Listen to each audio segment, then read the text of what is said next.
Hello everyone, welcome back to my channel. Today I'm going to talk about the movies I watched in November of 2025. But first, haven't uploaded in a while, my life got kind of crazy, so I'm going to rapid fire through all the movies I've watched in the meantime. The new Superman movie. It was fun, but there was a lot of room for improvement. Orpheus, weird, but pretty good. Big Fish, it's a whimsical ride with some real heart. Brief Encounter, it's a quintessential great romance. Bicycle Thief, there's only really one main idea, but it's executed incredibly.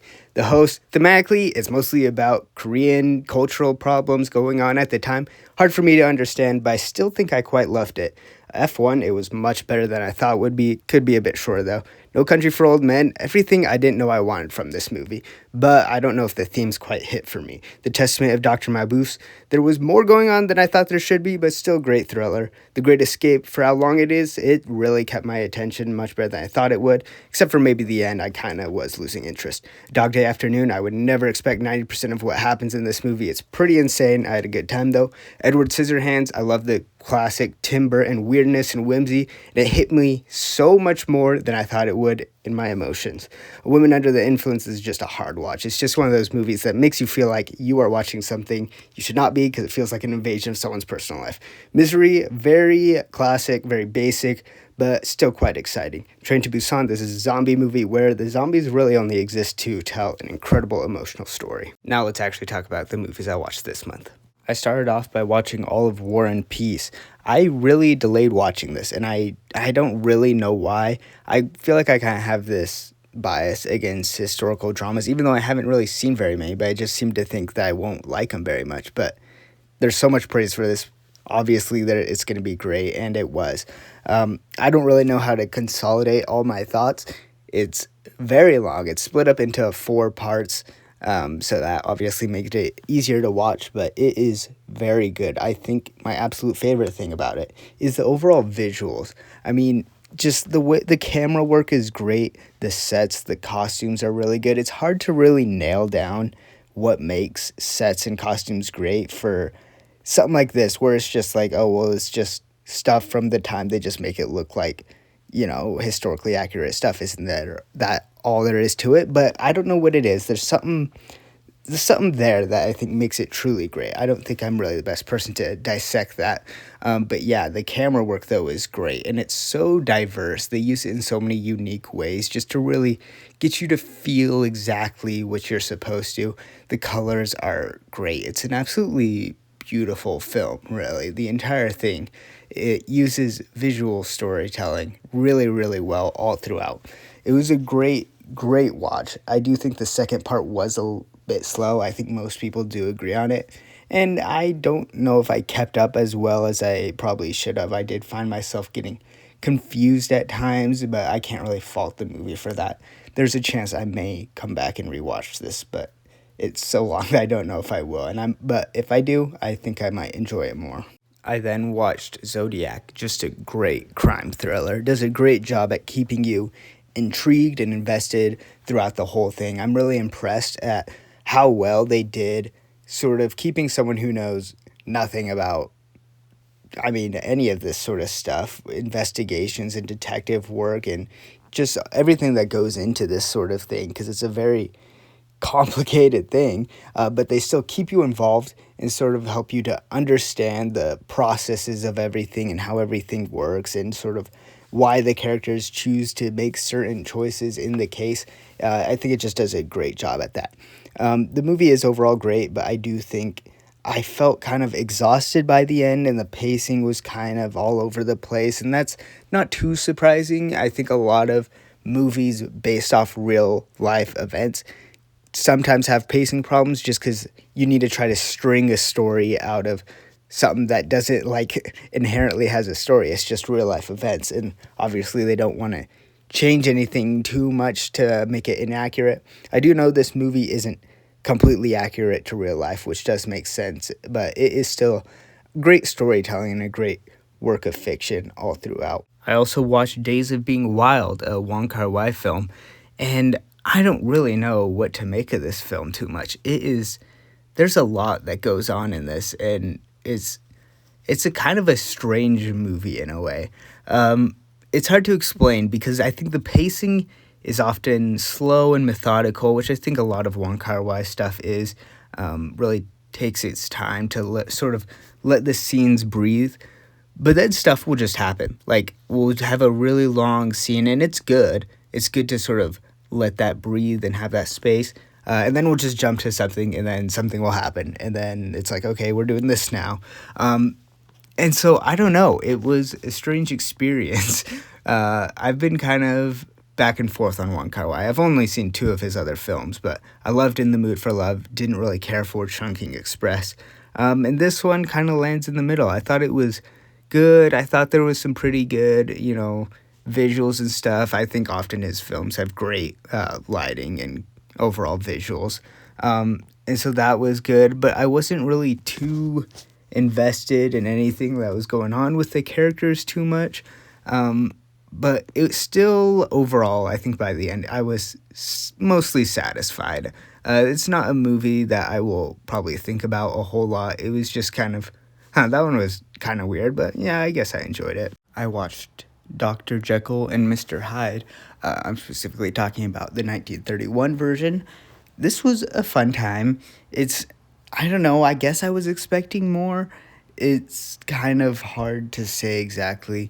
The actual story was quite surprising. I mean, I feel like you hear Jekyll and Hyde just as a phrase so much to the point that you forget that there's an actual story behind it. And the story is not really what I expected, but once I kind of understood what was going on, nothing is really too surprising, but it's still a fun watch, and there's some cool just effects that you see them use. It's a good time. It's not a movie I'm gonna come back to anytime, though. I didn't feel anything really impactful or anything too much to say, but sometimes that's not really necessary. Sometimes a movie is just good entertainment. I also watched Sweeney Todd, The Demon Barber of Fleet Street. I've been kind of looking more into Tim Burton. I think he's a really fascinating director, and this is a very fascinating movie. It's interesting to see a musical like this. I mean, just an R-rated musical is already, I would say, kind of strange. You don't really see that too often. Just the whole gothic aesthetic, and Tim Burton really heightens that really well. It has a very good overall vibe and aesthetic. The actual story and plot isn't too interesting. It is kind of, I don't know, I don't want to say by the books, but it's not crazy or anything. The actual musical parts I'm kind of back and forth on. I don't love musicals generally, but I think they did a pretty good job, especially with such a strange movie such as this. You wouldn't expect it to be as good as it is. I think it helps that they don't really go into full dance and do this whole choreography.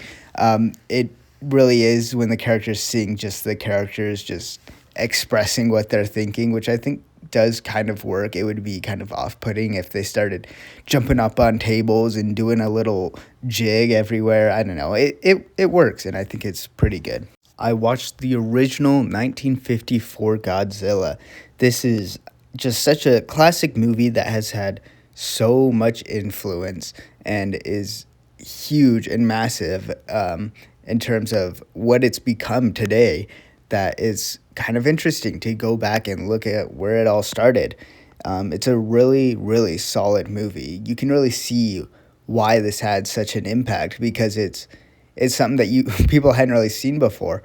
Starting with just the effects. The guy in the suit effects is kind of originally used just sort of out of budget necessity. I mean, you normally at this time people would use stop motion, but that's like incredibly expensive and hard to do. But these effects hold up really well. Just putting a guy in a suit and using really well designed miniatures and stuff, it's really, really cool to see. It's not incredible, I would say. You can really see why this had such an impact, but that doesn't mean it's going to be as incredible as it was then. That being said, still definitely worth a watch. I would say that in watching it, it is more worth watching because of its influence and its impact rather than the movie itself. But that being said, it's not a bad movie in of itself. I watched my first Cronenberg film, Scanners. Pretty strange one to start off with when getting into his work, just because I don't think it's it's not nearly one of his most iconic works, and I can kind of tell why. It is really good, and there's some really cool ideas, but it also does definitely have the feeling of an earlier work in a director's career. Just it feels a little bit unpolished and just a little bit off in some places. There's so many great ideas though, and concepts that are really cool. There's great effects. You really see that there is something great in here. It's just that it could use a little tweaking here and there to really make it all come together. And so it's still a really good time. And I don't know, it doesn't really have huge horror elements. There's some disturbing scenes and stuff, but which is good for me. I don't love horror. I try to get into it a bit more, but it's not really my thing. But anyways, it still just is a really pretty good time. I've been saying that a lot about these movies, but I guess that's just kind of the movies I've been watching recently are just movies that are just a fun time. Like, just throw them on, have a fun watch, and that goes for Scanners as well. I watched the new Predator Badlands. I actually have never seen a Predator movie. Thankfully, this is kind of just disconnected from everything else, I guess. I heard that there's also the Prey movie that was done by the same director, which is also just pretty disconnected. I don't know if they're kind of building towards something more. But anyways, this movie was really, really solid. It's a pretty solid action flick. I don't know. Some parts I felt weird about, though.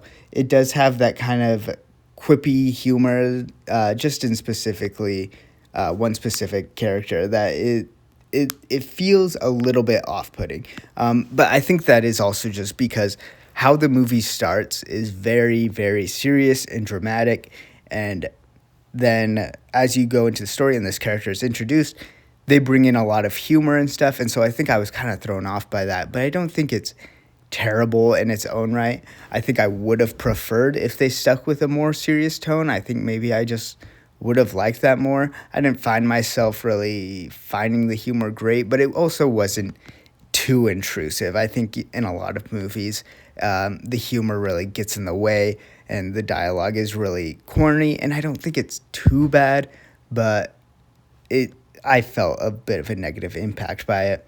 Also, the action scenes, they were good at times, but then at other times they felt very kind of strange, and they didn't have too much impact. And this is an action movie. That's what's pretty much the focus throughout.